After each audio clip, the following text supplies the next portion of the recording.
Welcome to Cory Turner Talks Cars, and I'm getting ready to show you 3 really cool kit cars I found for sale on Craigslist. But first, let me give a big shout out to our sponsor, and that is Carrie's Creations. If you are looking for awesome, one-of-a-kind, super cool cakes, then you have to check out carriescreations.com. She started as a hobby back in 2004, but get this, in 2016, she was on Cake Wars that was on Food Network, and she was actually on the Rugrats edition, which is super cool. So she's famous. So that's awesome. So if you're looking for incredible cakes, you have to be sure and check her out at carriescreations.com. I'll put a link in the description. All right, so let's take a look here and show you some of the cool cars that I found. We're going to start right here. This is a 1984 Lamborghini Countach Replica. It's in Derry, New Hampshire, and they're wanting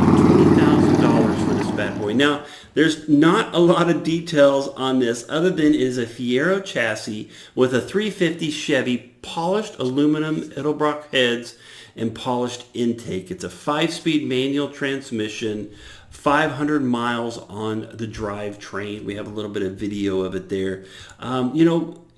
Replicas come in all different kinds as far as levels of completion and style. I think the interior of this one looks really, really good. Exterior-wise, it does have that Fiero to it, right? You can kind of tell it's a little bit different in the way it looks, especially right there where the body and the roof line and everything meet. Overall, looks like a pretty cool car. It would be one I would like to get a closer look at. So they're wanting $20,000 for that one. If you're up in New Hampshire, maybe you need to go check that out and let us know what you think. How did that bad boy look in person? So there it is. There's a Lamborghini Countach Replica. Moving on from there, right here, this is a 1976 Chevrolet Corvette Coupe that's been made to look like, of course, a Dodge Viper. This is in Burnt Hills, New York. There's a lot of information on this one, so I'm going to read through some of this. This is they want $29,950 for this bad boy. It says one of only 2 custom-made kit car models based upon the 1994 Dodge Viper exterior body features from a stock 1976 Corvette C3 Coupe with factory T-tops. It's got tilt hood with remote control, electric, hydraulic, linear actuators, stunning dandelion yellow paint. I'm just going to kind of cut through this. Mileage is at 106,350 miles, driven only 973 miles since full restoration and engine and transmission rebuild. There is a slew of other information that they have here about this car.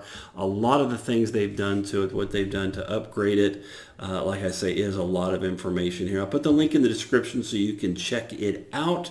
Of course, it's a big 8-cylinder, 3-speed automatic. Has 106,350 miles. It's pretty good looking. I like it in the yellow. I like the way they did the paint there. $29,950. This is what they're asking for that bad boy. Okay, and then the last one I was going to show you today. This is a 1962 Lotus 7 Replica. This one is out in California. They're asking $38,000 for this. Never seen one in this color. I think that's actually a pretty cool color combination. It says Stalker Cars V8 Lotus 7 Replica, tube frame, aluminum fiberglass construction, independent inboard suspension, disc brakes, all new Chevrolet LS3 376 480 crate engine. That's pretty impressive.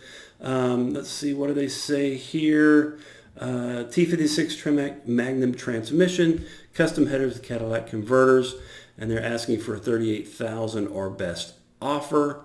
Good looking car overall. I actually got to go in one of these onto a racetrack. It wasn't a replica, it was a real one. Pete Challoner, a friend of mine at the time, I guess still friend, right? He had one of these. It was a race car. We actually used it in our children's DVD called Mr. Heath, so you'll have to check that out. A really cool car, green, but we went on the racetrack. I have a tendency to get motion sickness if I'm not driving. I was just a passenger that day. Put on the fire suit. As we're putting on the helmet, he's like, hey, we're going to be out there for, 20, 30 minutes. So if you get sick, you're just going to have to throw up. Oh, and by the way, that's a $600 helmet. So as I stuck it on, I had a $600 helmet on. I'm like, this is not going to be good. So we go out, we hit the racetrack. We are the loudest and fastest car on the racetrack. There's a few times, let's just say I was a little intimidated by the speed and the traffic that was out there. We came around one corner heading down a back straightaway. At the end of that straightaway is a hairpin turn. There were two cars in front of us, and as the car in the middle was going to slingshot around to get ahead of that car, Pete just gunned it, and we went right between them. And almost in slow motion, as if classic music was playing, I turned my head to look at the driver, and the expression on his face was like, where did you guys come from, and what do you guys think you're doing? But we shot right through there. As the fumes started to hit me, as it started to get really hot, as the intense G-forces of going, well over 100 miles per hour on a windy course was starting to take its effects, I was trying to get more air, so I popped up my visor just a little bit to see if I could get some more air in there. And I did for a second until Pete reached over and slammed it down, and it wasn't seconds later that a rock just beamed right off of my visor. And I thought, okay, that was intense. I'm going to keep that closed. We pulled into the pits. As I took my helmet off and I was getting, out of the car, he's like, hey, I was really impressed. You didn't get sick. That was great. And I said, thank you. And then I walked over to a trash can and I got pretty sick. But anyway, so it was a great experience in the race car. Those cars, if they're tuned right and made right, extremely fast, fun cars, exciting, whether they're on the street or on the racetrack. So anyway, hey, Pete, just saying hi. Thank you so much for that great experience out on the racetrack. So there's the three cars that I found, the kit cars that I think are cool. The Lamborghini Countach, the Chevrolet Corvette Coupe turned into a Dodge Viper, and this, a 1962 Lotus 7 Replica. What do you think of these cars? How are they going to do? Are they priced right? What's your impression of those? If you found some other cars out there that are super cool that I need to check out, be sure to send them my way because I want to see them. And if you love cake, and who doesn't love cake, be sure to check out carriescreations.com. I'm going to put that link in the description as well. You have got to check that out. Incredible cakes for sure. Remember to like, comment, and share. Hey, I need you to subscribe to our YouTube channel, and I need you to tell our friends about us. Be sure to do that. And let's talk about cars tomorrow.